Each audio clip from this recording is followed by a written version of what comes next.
હવે છેલ્લી વસ્તુ ઉપર આપણે આવી ગયા છે, મતલબ કે છેલ્લી જે લાઈન આવે છે એના પર આપણે આવી ગયા છે કે આ બાઇકને શેના માટે લીધી. સૌથી પહેલાં હેલો ગાઈસ, ચલો તો આજે આપણે જોઈશું બાઇકનું રિવ્યૂ, પ્રોપર રિવ્યૂ.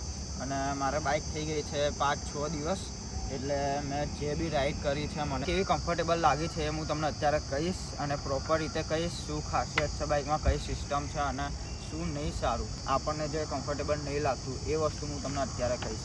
અત્યારે સૌથી પહેલાં જે સારી વસ્તુ છે એ હું તમને કહું છું. આ જુઓ, અહીંયા આવો. આ સૌથી પહેલાં તો આપણે TFT ડિસ્પ્લે, આ મને સૌથી સારી લાગી આ સેગમેન્ટમાં. આ બાઇકમાં આ જે TFT ડિસ્પ્લે મળે છે ને એ સૌથી સારામાં સારી છે, કેમ કે બીજી એકે બાઇકોમાં નહીં મળતી. આમાં બધા ફીચર્સો આવે છે. સૌથી પહેલાં તો આપણે આ મોટર્સનું આવે છે, એમાં 2 રાઇડ આવે છે, સ્ટ્રીટ અને ટ્રેક. આ 2 મોડ આવે છે. એના પછી આ ABS સિસ્ટમ આવે છે. ABS સિસ્ટમમાં બી પાછળનું તમારે બંધ કરવું હોય સુપર મોટો તો આ રીતે તમે ઓફ કરી શકો છો. અને એના પછી બીજી જે છે એ આપણે પ્રોપર બાઇકની ડિટેલ, આ જો આ બધી ડિટેલો એમાં આપેલી છે, કઈ રીતે બધું છે. અને સર્વિસનું પણ તમને અહીંયા બતાવી દેશે કે ક્યારે સર્વિસ આવશે, કેટલા કિલોમીટર પર આવશે. અને એના પછી નીચે આપણે ટ્રીપ 1 અને ટ્રીપ 2 આ 2 આપેલું છે. આ પછી છે આપણે નેવિગેશન. આ બધી સિસ્ટમ તો આપણે ફોન જોડે કનેક્ટિવિટીમાં આવે છે. આ મ્યુઝિક બી એમાં આવે છે.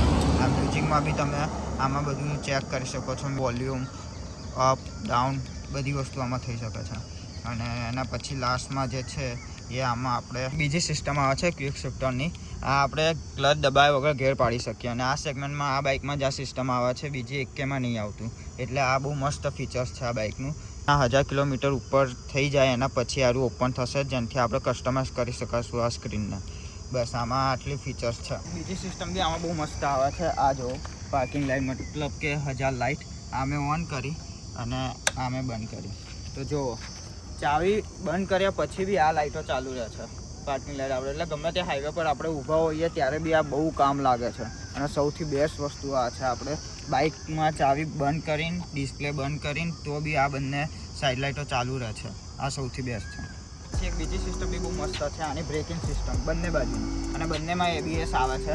અને બંને જે બ્રેક જે છે આ બાઇકમાં બહુ મસ્ત છે, મતલબ કે એન્જિન પ્રમાણે બહુ મસ્ત છે. 250cc આ બ્રેકિંગ તો હોવી જોઈએ. બધી વિડીયો મેં જોયેલા છે, પણ એમાં બધા કહે છે કે નહીં સારી બ્રેક સિસ્ટમ, પણ મને બહુ સારી લાગી છે બંને. ચલો એક બીજી વસ્તુ બી જોઈ લઈએ, ફ્રન્ટ લાઇટ.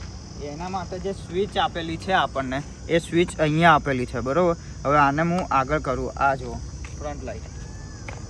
અને મેં યુટ્યુબના વિડીયોમાં જોયેલું છે કે ફ્રન્ટ લાઇટ નહીં સારી એવું કહે છે, પણ મને સારી લાગી છે, કેમ કે આ જેટલું ફોકસ આપે છે આગળ સુધી એ બેસ્ટ છે. એટલું તો બહુ થઈ ગયું ફોકસ. અને લોકો બહુ કહે છે કે આ લાઇટ નહીં સારી, પણ મને સારી લાગી છે, કેમ કે આનું જે આગળ જે લાઇટ સુધી ક્યાં સુધી કયા રેન્જ સુધી પડે છે એ પણ સૌથી બેસ્ટ છે.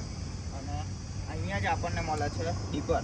આ જો ડીપર બી આપણે મારી શકીએ છીએ. અને આ સ્વિચ આગળ કરીએ ને ત્યારે આ લાઇટ ઓપન થાય છે, મતલબ કે ચાલુ થાય છે આ લાઇટ. ફાઇનલી ગાઈસ આપણે આવી ગયા છે કઈ ખામી છે આ બાઇકમાં, એટલે કયો ફોલ્ટ છે, બરાબર. હવે સૌથી પહેલાં તો આમાં આવે છે આપણે આ કિચ્ચડ, બરાબરનું જે આ બધું કિચ્ચડ જે છે ને અહીંયા આગળ બી છે, આ સાઈડ આગળ બી છે અને અહીંયા પાછળ બી છે. આ બંને સાઈડ કિચ્ચડ થઈ જાય છે. જેમ કે આપણે કાદવ કિચ્ચરમાં લઈ જઈએ, વરસાદમાં લઈ જઈએ ત્યારે આ બાઇક બહુ જ ગંદી થાય છે. એટલે અત્યારે એમ બી વરસાદી મોસમ છે અને વરસાદી મોસમના લીધે આ વધારે પડતું બગડે છે અને બહુ પેલું થાય છે. આને સાફ કરીને આપણે થાકી જઈએ પણ નહીં સાફ.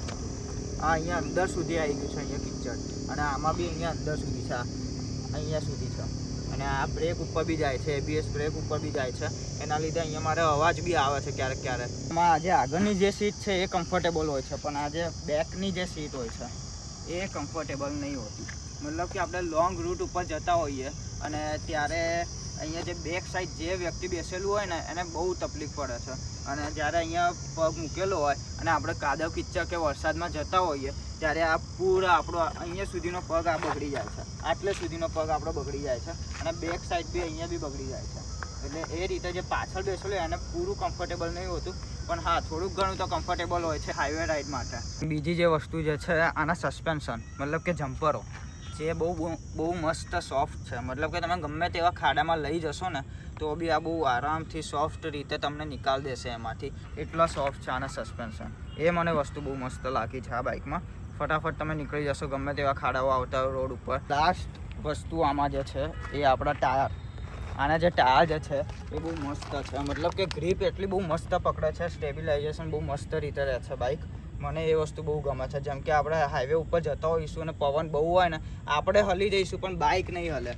આ વસ્તુ મને બહુ ગમે છે. બંને ટાયરો આના બેસ્ટ છે. ચલો હવે છેલ્લી વસ્તુ રહી ગઈ છે આપણી, જે સાયલેન્સરનો જે અવાજ જે છે, હું એ વસ્તુ ભૂલી ગયો હતો. તો આપણે સૌથી પહેલાં એ ચેક કરી લઈએ. ચલો આવી જાઓ. આ મેં સ્વિચ ઓન કરી,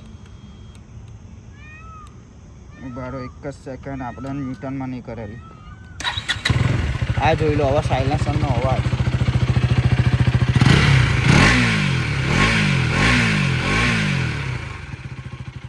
સૌથી બેસ્ટ સાયલેન્સરનો અવાજ મને લાગ્યો છે. અને જે પબ્લિક રિએક્શન મળે છે ભાઈ સાહેબ, બહુ મસ્ત પબ્લિક રિએક્શન મળે છે. મને એ વસ્તુ બહુ ગમે છે આમાં.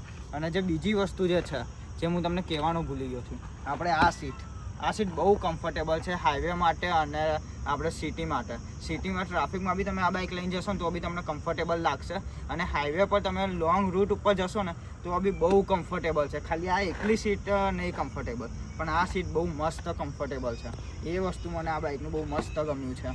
ચલો તો હવે છેલ્લી વસ્તુ ઉપર આપણે આવી ગયા છે, મતલબ કે છેલ્લી જે લાઈન આવે છે એના પર આપણે આવી ગયા છે કે આ બાઇક મેં શેના માટે લીધી. સૌથી પહેલાં તો હું કહી દઉં, આ બાઇકમાં આપણને પબ્લિક રિએક્શન બહુ મસ્ત મળે છે. બીજી બધી બાઇક કરતાં આ બાઇકમાં આપણને પબ્લિક રિએક્શન બહુ મસ્ત મળે છે. અને 250 સીસીમાં આ બાઇક બેસ્ટ છે આ સેગમેન્ટમાં.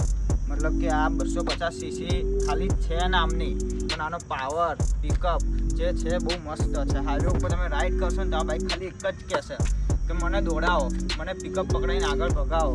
બસ આ જ વસ્તુ મને આ બાઇકનું બહુ મસ્ત ગમે છે.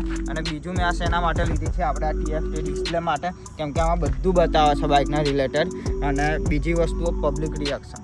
બસ મારે પબ્લિક રિએક્શન જોઈતું હતું, એના માટે મેં બાઇક આ શોધી. અને આટલી પ્રાઇસ ઉપર આ બાઇક સૌથી બેસ્ટ છે. મેં ખાલી તમને ખામી જે કીધી, આપણે આ કાદવ કિચનની જ છે જે ચોંટી જાય છે આમાં, પણ આપણે વોશ કરાવતા રહીએ તો વાંધો નહીં આવતો. આ તમે વોશ નહીં કરાવ્યું એટલે ગંદી છે.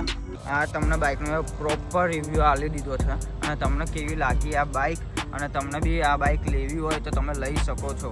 કેમ કે બીજા આ બાઇકોમાં સેગમેન્ટમાં એક બાઇક આના જેવી નથી. મતલબ કે આટલી પ્રાઇસ રેન્જ ઉપર બીજી એક બાઇક આવતી નથી. આ એક જ બાઇક એ રીતની છે અને મને બહુ મસ્ત ગમે છે. તમારે બી પબ્લિક રિએક્શન માટે લેવી હોય ને તો આ બેસ્ટ બાઇક છે.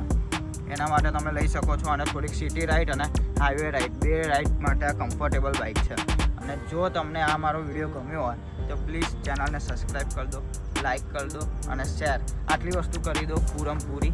અને આ મારા વિડીયોને આગળ મોકલો. અને મારા ચેનલને સબસ્ક્રાઈબ કરવાની બાકી છે એ બી પ્રોપર રીતે કરી દો.